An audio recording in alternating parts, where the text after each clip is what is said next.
One-on-one with GOP presidential nominee Donald Trump on this edition of Politics.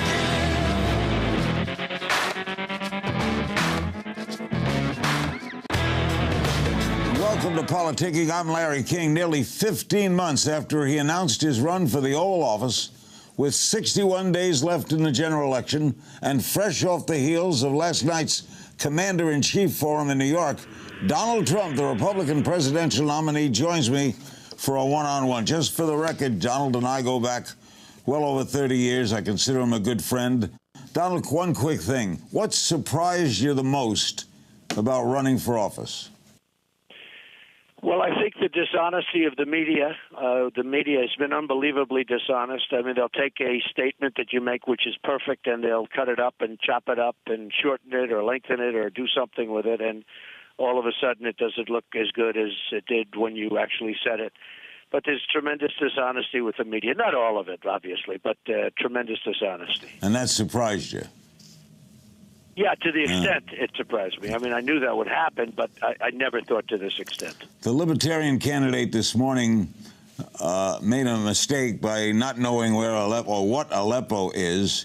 If that significantly hurts him, are you going to appeal to his people to get that vote? Well, I don't know that it will hurt him that much, frankly. But, you know, he didn't know that. I saw that. And, you know, maybe it'll hurt him a little bit. But I think he'll scoot by. Look, it's not too much of a factor. They seem to be going down. The other two, they seem to be going down a little bit. We'll see what happens. Would you want him on the debate or not? No, I don't. I'd rather be Hillary and myself, because we're the only two with a chance of winning. You said that you've got a plan on ISIS, and you don't want to reveal it because you don't want the enemy to know. Nixon said the same thing about Vietnam, but there really was no significant plan. Can you give us any hint about it? Well, I have a very strong idea as what I want to do. But, you know, Larry, I'm tired of watching these people get up, these politicians, and tell the enemy exactly what we're going to do, when we're going to be there, when we're going to leave. Like the way we left Iraq, what a disaster that was. We had that timetable, and it was a disaster. And, you know, I don't like talking about it. I'll be honest with you. And I'll meet with generals and the generals, and we'll find out. Look, we've been fighting this war for 15 years. This war's gone on forever, you know, the whole Middle East thing. And we've spent, now there's a report, $6 trillion. $6 trillion. We could have rebuilt our country twice.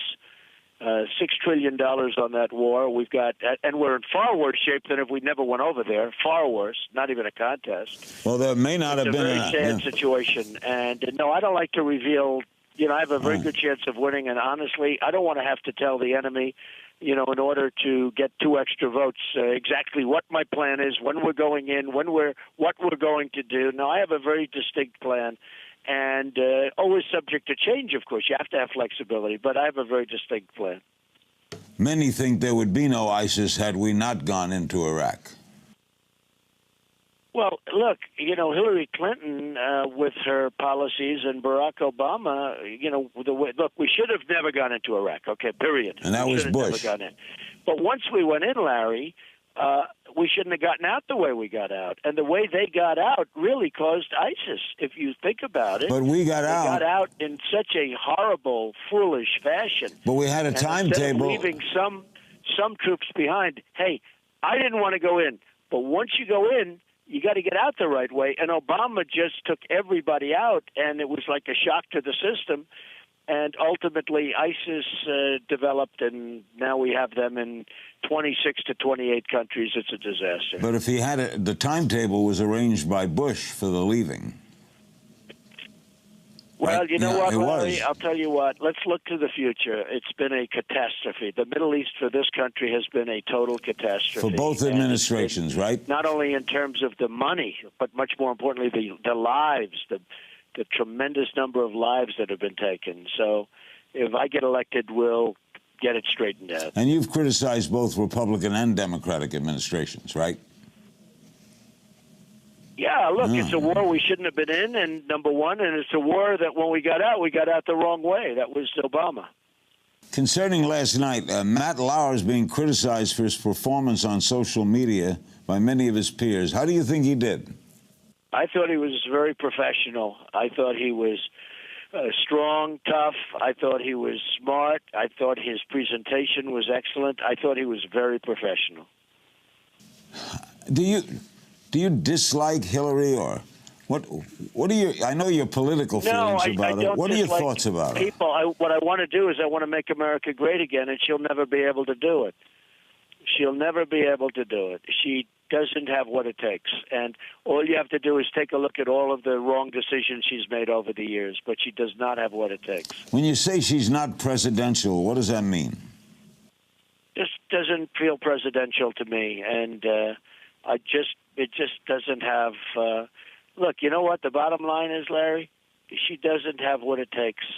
She doesn't have what it's going to take to make America great again. It's very simple. The race has gotten rough, but you personally don't dislike her.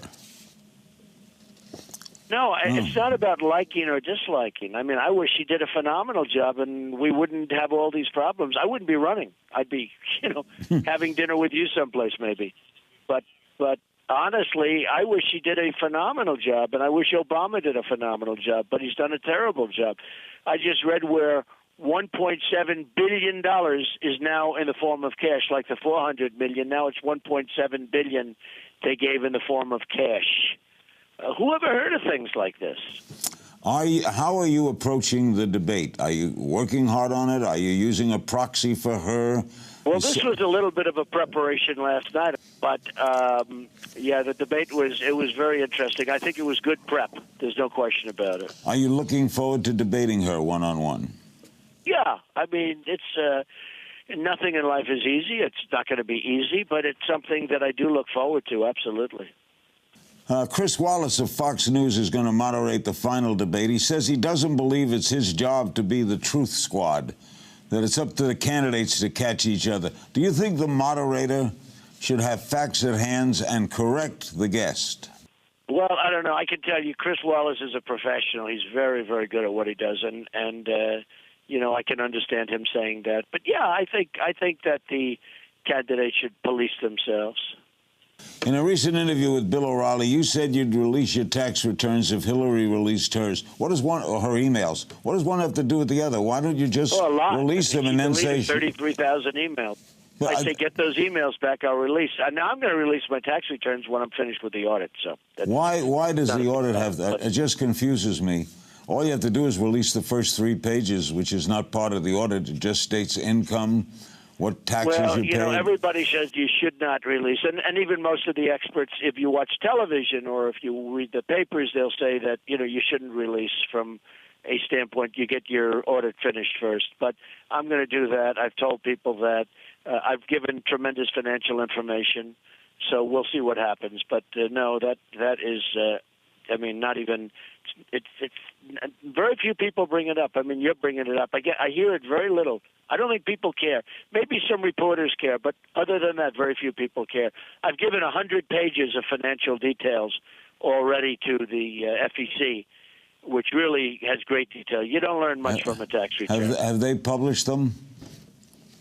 Yeah, they're published. Okay. They've been out for months. The 15th anniversary of 9/11 is this weekend. If you were president, would you sign legislation allowing families of 9/11 victims to sue the Saudi government in U.S. courts? Well, I'd look at that very strongly. I would take a very good, hard look at that. I've been reading about it. I've been hearing about it. I'll take a good look at it, Larry. Putin recently said that the hacking of the Democratic National Committee's emails was a public service. You agree? I don't have any opinion on it. I don't know anything about it. I don't know who hacked. I'm not sure who. I mean, you tell me who hacked, who did the hacking, but I have absolutely no opinion on that. I don't know. I haven't heard that statement. U.S. intelligence and law enforcement agencies reportedly are investigating whether Russia launched a covert operation to disrupt the 2016 election. What do you make of that? I don't know.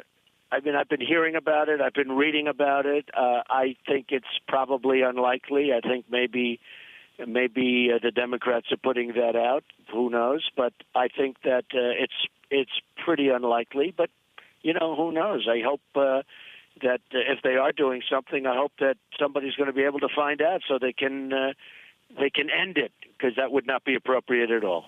You fear a rigged election. Do you still? You said that before. You still fear that? Well, I just want to make sure that the election is 100% fair, that the voting is 100% fair. I mean, you've been reading about this for a long time, whether it's this election, you know, talking about past elections. And you've been reading about it, Larry, and you know exactly what I'm talking about. We'll see what it is, but I hope it's going to be a very fair election. I don't know that it will be. I hope it's going to be. I hope that every vote cast will be 100% vote. Let's get something clear, because I know you a long time, on this immigration issue. What are your feelings about Mexican immigrants? What in your gut, Donald, what do you feel about this?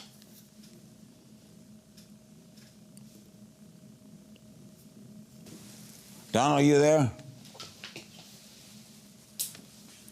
I don't know what happened there. We did not lose the connection, so something happened, but such is life in the big leagues. We'll be right back with more of Politicking with Larry King. Don't go away.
What is the most important characteristic that a commander-in-chief can possess? Steadiness. An absolute rock steadiness. I have great judgment. I have good judgment. I know what's going on. I've called so many of the shots. And I happened to hear Hillary Clinton say that I was not against the war in Iraq. I was totally against the war in Iraq. He supported it before it happened. He supported it as it was happening. And he is on record as supporting it after it happened. You can look at Esquire magazine from '04. You can look at before that. He says he wasn't. You can go back and look at the record. He supported it. He told Howard Stern he supported it. I've always said, shouldn't be there, but if we're going to get out, take the oil. If we would have taken the oil, you wouldn't have ISIS. We have to defeat ISIS. That is my highest counterterrorism goal. We are not putting ground troops into Iraq ever again, and we're not putting ground troops into Syria. We're going to defeat ISIS without committing American ground troops. I'm joined now from Washington, D.C. by Ed Schultz, the award-winning TV and radio talker, political commentator, and host of the nightly primetime program, The News with Ed Schultz. Ed and I will be there on election night at the RT studios, bringing you all the results. Donald Trump said he won last night's forum. Was there a winner and a loser? Well, I think that Hillary Clinton ended up spending a lot of time on emails, but that's her fault. But Matt Lauer is being criticized for, that's all he asked her. Well, Matt Lauer is a true pro. There's a lot of jealousy in the media. He was very well prepared. He didn't mince his words at all. He knew what he wanted to do, and he knew what subjects he wanted to go after. And I think that that's what the American people expect out of a journalist. I have no problem. I think that Donald Trump's comments to you about Matt Lauer were spot on. And it's not a perfect world, but it was pretty doggone good last night, I thought. What are your reaction to claims that Mrs. Clinton had an earpiece? You know, well, no one is giving her answers. Come on. Yeah, is that what they're thinking? Is that she might have a she might have a listening device to help her hear better, but no one's giving Hillary Clinton answers. No, she doesn't have that kind of personality to allow somebody to give her the answers, especially on television. She's way above that tree line. There's no question about it. You know, Larry, I think that last night, the mainstream media, and I watched all the coverage afterwards, especially on CNN, they have a hard time understanding what Donald Trump's talking about. And I don't know why. I think the American people understand what he's saying. Last night, his comment about the generals being reduced to rubble, he wasn't talking about the military. He was talking about how they've been handled and how they've been disrespected by the Obama administration and how their advice falls on deaf ears. And I think that Trump was signaling that he respects the military. He's not going to allow his generals to be reduced to rubble, that they haven't been respected, and it plays in a lot of different arenas. And this idea that he thinks the military is bad and the generals are terrible, I think that's a total misinterpretation by the mainstream media. I think it's very easy to understand where Trump is coming from, I think. Is this the Ed Schultz I knew? You know, Larry, I'm not a Trump supporter, but I call balls and strikes on this job now. I don't give, opinions on my show. I read the news, and I'm being a journalist here. I believe that Donald Trump has fixed a lot of things in the way he's presenting himself. I think that the way he speaks and the culture he comes from is being hard to interpret by the mainstream media. We have, and I'll give you immigration as an example, Larry. You have a businessman who has done a lot of things, who has made a lot of changes. His culture has changed. I'm going to do what I got to do to get the job done. That's where he is. And then you've got the mainstream media over here taking every word literally, all the way to the dictionary. But you said this, and you said this yesterday, and there's a conflict of understanding here. And I think that Trump is one of these guys that looks at the big picture. And I think his supporters have figured that out. He will do something about illegal immigration. He is committed to that. Now, as a journalist, that's what I accept. What his plan is, and they're on him about his military experience. Are you willing to tell me that Donald Trump doesn't have the experience that Barack Obama had when it comes to military experience going into the White House? I mean, there's a lot of parallels here, and I think people are missing it. As far as Hillary Clinton is concerned, I think when she talks about the issues, she scores well. We still don't know what Trump's going to do with health care. He speaks in generalities. I know what Hillary Clinton's going to do with health care. She's not going to get rid of Obamacare. That affects 20 million people. That's where the brass tacks of this election is going to be. What are you doing for families? But when you say, Donald Trump said in his immigration speech, there are 2 million criminals in the United States, and the police know where they are. There's no backup for that statement. Well, in this day of invasion of privacy and surveillance, I think he might be correct on that. 2 million criminals are in the country, and the police know it. Well, I think that the government knows more about us than we're willing to admit, Larry. I don't think that that's an off-the-rail comment at all. And I think that Trump is signaling to his supporters that things would be different, and there'd be a blowtorch on a lot of people to get the job done if he were president. As a journalist, should he release his income tax returns? Because an audit has nothing to do with releasing what you sent in. Well, I do think he should release them, but a lot of Americans are indifferent about it. There's polls out there that show that they want him to release it. But is it going to affect their vote? You know, Larry, Donald Trump has had a lot of success. When he pulls up in his 757, he isn't faking it, okay? I mean, and we all know that the Internal Revenue Service is pretty intrusive. When they audit somebody, if there's something wrong, they don't waste any time making a move. And so this audit, with all the business interests he has, is to be expected. Now, is he hiding behind the audit? I suppose you could make that case. Do I think he should release his taxes? Yes, I do. I don't think it's going to hurt him to do that. Unless he didn't pay any and gave very little, well, that's very little to charity. You think about it. You think about the business that he's in of building hotels, and I can tell you from the construction industry, from my small experience in it, there's a bunch of write-offs out there. And there's a bunch of business opportunities out there. And can you imagine Donald Trump's depreciation schedule on his hotels? That's probably a nightmare for the IRS right now. The commentator and author Ann Coulter, I know very well, an enthusiastic Trump supporter who's appeared on your program, right? Correct. To visit with her last night. recently declared there'd be no hope for any Republican ever winning another election if Hillary becomes president. That same thing was said when Johnson ran against Goldwater. If Goldwater loses this in a debacle, there'll never be another Republican president, and Nixon was elected 4 years later.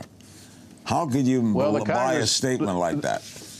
Yeah, the Congress was controlled by the Democrats for 40 years. So, look, I think that the Republican Party is, for lack of a better term, is going to have an enema when this is all over with if they don't win the White House. They got to figure out something for the American people. Obviously, what Hillary said the other day, I agree with, that they just have not done anything for the people, and this is where they are right now. The only thing they know about is deregulation and more tax cuts. And I think a perfect example of Trump's soft underbelly is he says a lot of things and doesn't explain how he's going to pay for it, such as his speech yesterday on military buildup, the largest buildup since Reagan, yet he gives us no detail on where he's going to pay for it. So I think that Hillary would be a good president. I think Trump would function well as a president. You know, America's been through a lot. We've been through world wars. We've been through recessions, depressions. We've survived a lot. I think we would survive either one of these two if they were to win the White House. And I have tremendous confidence that our government will get corrected and do the right thing. You got to believe in America. And I believe that our system is the best system. And I think that maybe a fresh approach by either one of them might generate some movement in Congress to get some things done for the people. The Republicans know that they're behind the 8 ball. They haven't done much for Americans. They're against everything. I want to know what they're going to be for. The American people want to know what they're going to be for. Trump said he would not want Johnson on the debate. He thinks it'd just be him and Hillary. You agree? Well, I don't think Johnson would hurt things. He may force the debate to get a little bit deeper and maybe force some different answers out of the other two candidates, meaning Trump and Clinton. Look, there's a formula. If he meets the formula, he should be in the debate. I think debate is great, but I understand where Trump's coming from. He just wants to go head-to-head with Hillary because, as a realist, he says Johnson doesn't have a chance anyway. And I think that Donald Trump, seriously, Larry, has got the momentum. He's found his voice. He speaks with a lot of confidence. He's found his legs in this race. He's got Hillary Clinton on the defensive a lot. She's running almost a reactionary type campaign, which is not a good place to be 60 days out or whatever we are, 61, 62. And so Trump has surprised a lot of people. And I must say, working here in Washington, that the confidence on Capitol Hill among Republicans is starting to grow a little bit. So there's been a tremendous amount of fear about them losing a lot because he's on the top of the ticket. I don't think they feel that way anymore. Do you think Johnson's goof this morning will hurt him? What would you do if you were elected about Aleppo? About Aleppo. And what is Aleppo? You're kidding. No. Aleppo is in Syria. It's the epicenter of the refugee crisis. Okay, got it. Got it. Well, if he doesn't know where Aleppo is, and if he doesn't know what's going on in Syria, he totally disqualifies himself to be president of the United States. Not to know what's going on in Aleppo? Okay. I'm afraid to ask the next question. What is your foreign policy, sir? You've seen a lot of these. I've seen more than you. Where do you rank this race in the public agenda? Well, I think the American people want something done on immigration. I think they want something done for the middle class. I think they want health care, retirement security, and they want to leave their kids a better America than what they grew up in. That's a tall order. But I think in generalities, Larry, that's where the American people are. And there has to be an array of confidence coming off the candidates to sell the American people that they have the right course and the right path for America. And I think it's really a toss-up right now as to who's going to be able to do that down the stretch. I think the debates are going to be huge. I think the debates are going to really play strong to the undecided voters. And they're going to be on pay-per-view. Ed, I will see you on election night. Always great talking with you. Looking forward to it, Larry. We'll see you here in D.C. not too long from now. Great to be with you. Always great. That's The News with Ed Schultz, and it airs weeknights on RT America at 8 Eastern. Thanks to him and Donald Trump earlier.